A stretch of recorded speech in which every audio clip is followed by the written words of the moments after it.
A partir de estos momentos, nos enlazamos con las regiones del país a través de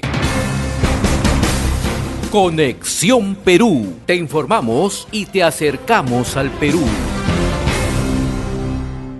Vamos a presentar a esta hora a Renzo Ibáñez, un reconocido politólogo, analista político, militante del partido aprista. Qué gusto saludarlo, Renzo. Gracias por atender esta comunicación a través de Conexión Perú en RCR. Muy amable como siempre. Gusto.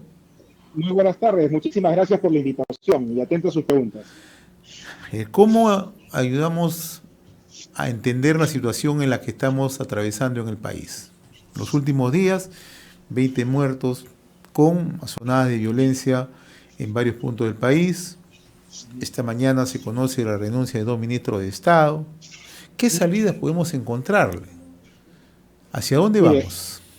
Lo que primero que hay que entender es el fenómeno que estamos viviendo, que no es más que la consecuencia, la secuela de un gobierno que se hizo del Estado, de una organización criminal que capturó el poder a través de la democracia, usando vilmente la democracia peruana, sobre la base del odio, la polarización, del permanente ruido e inestabilidad política, usando viejos inputs de la sociedad peruana que serían el racismo, la exclusión y la pobreza, situaciones objetivas que por supuesto existen, pero que se han usado malamente en términos políticos para construir discursos que puedan legitimar cierto sector de la población en desmedro de otro sector, de tal forma que solamente pueda existir una sola legitimidad, evitando así uno de los pilares fundamentales de la democracia, que es la alternancia en el poder. Es decir, han querido capturar el poder gracias a este tipo, o por culpa de este tipo de discursos de amedrentamiento, con estos discursos de odio, con estos discursos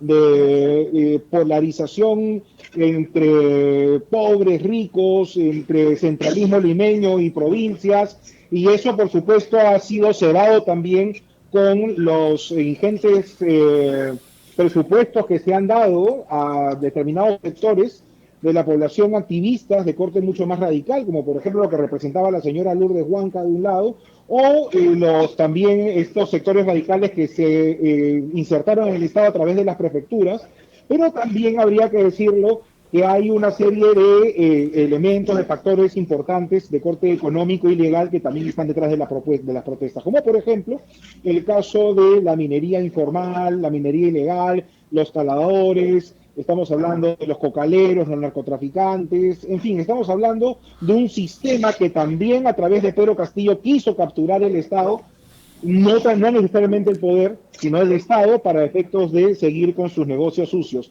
Todo esto se ha conjuncionado y lo que están haciendo es una arremetida que significaría en este momento la segunda etapa del golpe de Estado que se inició con Pedro Castillo el 7 de diciembre con ese discurso donde cerraba el Parlamento y pretendía encerrar a la cárcel a la propia fiscal de la Nación. Entonces, tú acabas de tocar un tema bastante central, ¿no?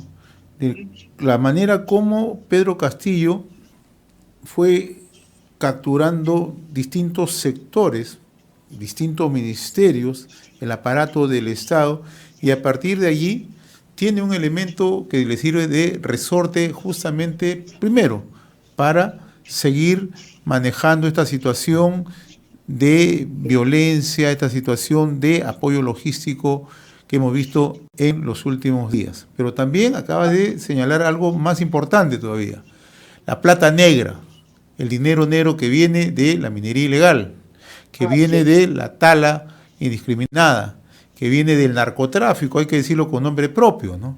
Entonces, ¿cómo desmontamos eso? ¿Cómo es que en un tiempo corto actuamos?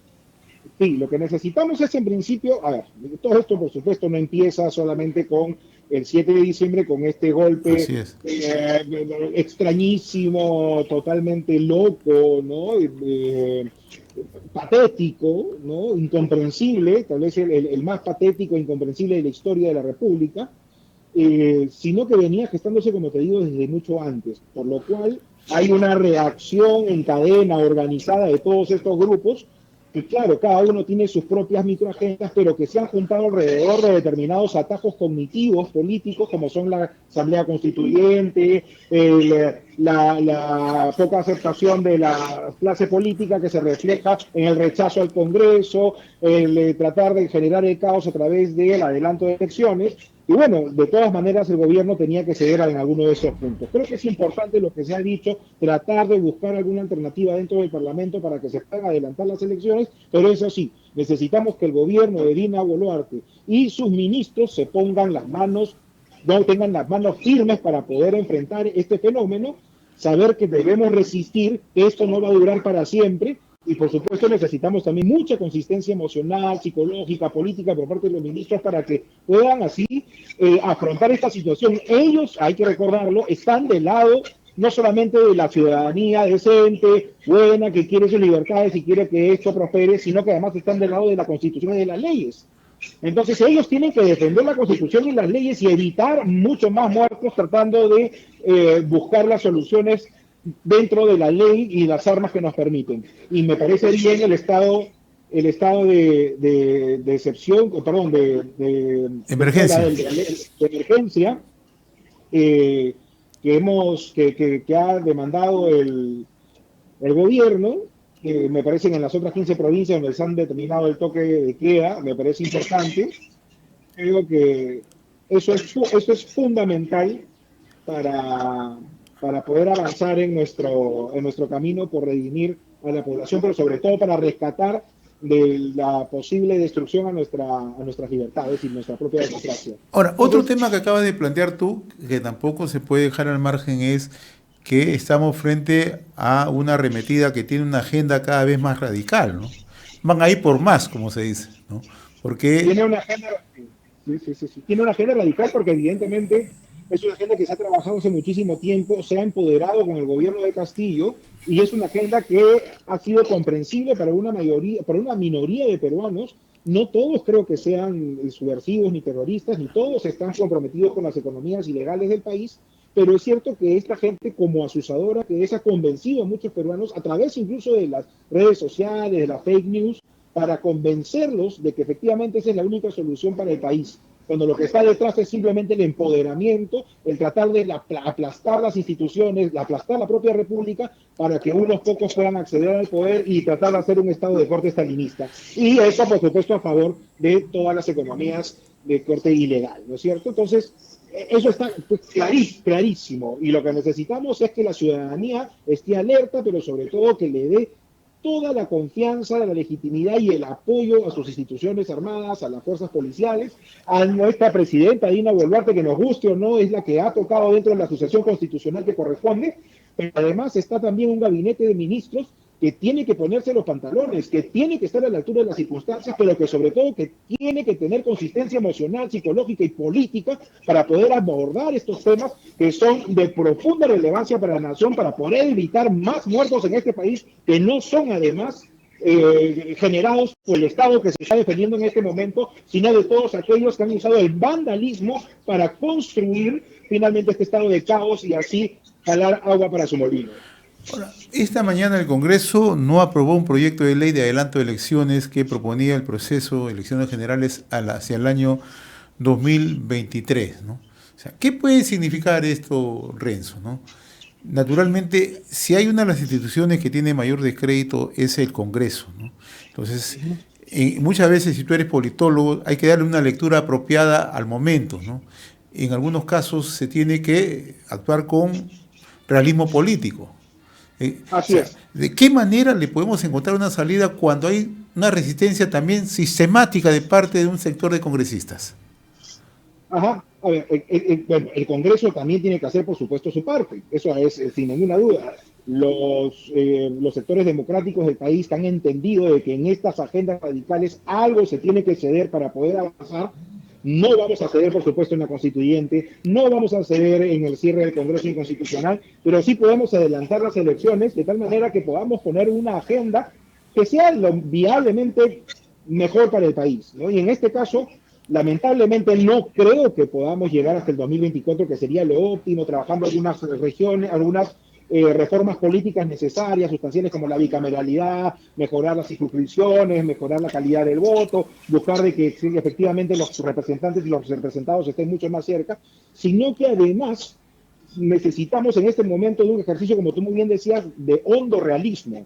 Y eso implica aceptar que esta circunstancia demanda esa responsabilidad, que los congresistas sepan que estamos mirándolos, que la historia del Perú los está mirando y que no pueden estar aferrándose a un carguito, a un puestito, a un sueldito, sino que tienen que dejar la mamanera de una vez para poder hacer mucho más viable esta situación. Y eso implica ir lo más pronto posible a elecciones y ver la mejor situación para el país en ese sentido. Pero esperemos que se pongan de acuerdo lo más antes posible, porque si no esto se va a desbordar. Por ahora podemos nosotros ceder en este punto para evitar que los otros dos puntos no se puedan dar. Sería terrible que esto se pueda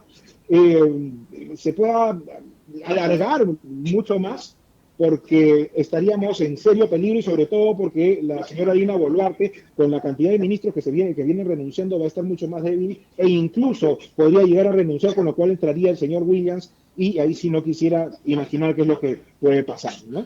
Creo que ahí sí estamos ante un escenario muy, muy, muy complicado.